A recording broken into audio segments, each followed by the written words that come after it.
भारतीय राजनीति में फैसले कुछ ऐसे होते हैं जिनकी गूंज सालों बाद भी सुनाई देती है। साल 2002 का राष्ट्रपति चुनाव भी कुछ ऐसा ही था। और आज जब राजनीति में पद और सत्ता के लिए जोड़तोड़ आम बात हो चुकी है, तब अटल बिहारी वाजपेयी का एक फैसला राजनीति के छात्रों के लिए केस स्टडी बन चुका है।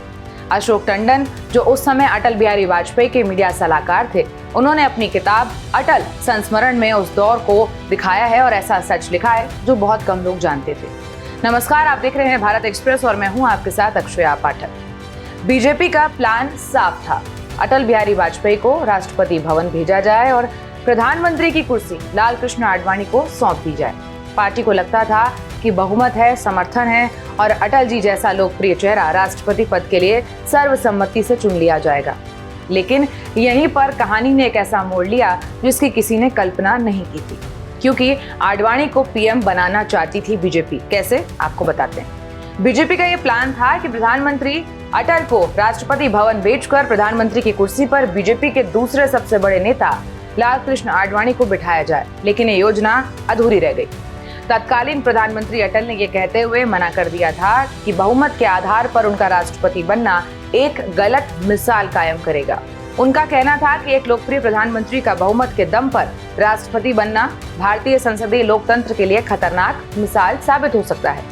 अटल जी का यह मानना था कि राष्ट्रपति पद सर्वसम्मति और नैतिक ऊंचाई का प्रतीक होना चाहिए, ना कि सत्ता के गणित का।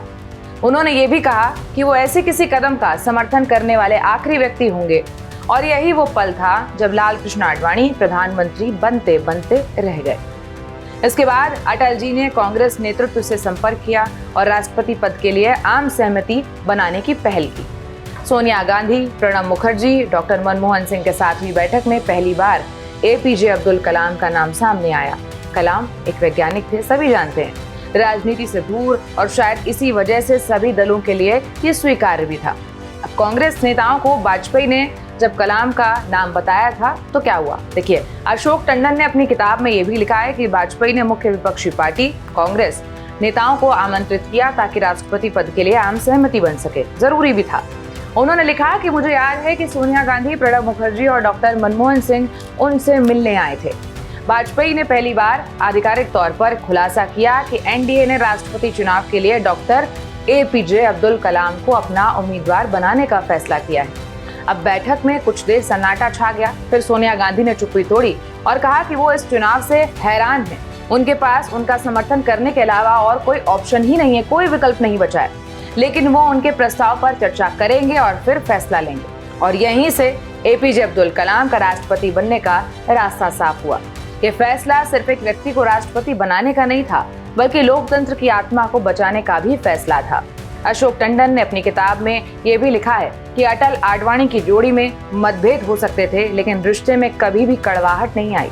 अटल बिहारी वाजपेयी और लाल कृष्ण आडवाणी की पार्टनरशिप भारतीय राजनीति में सहयोग और संतुलन का प्रतीक रही। उन्होंने न सिर्फ बीजेपी बनाई, बल्कि पार्टी और सरकार दोनों को एक नई दिशा और दशा दी।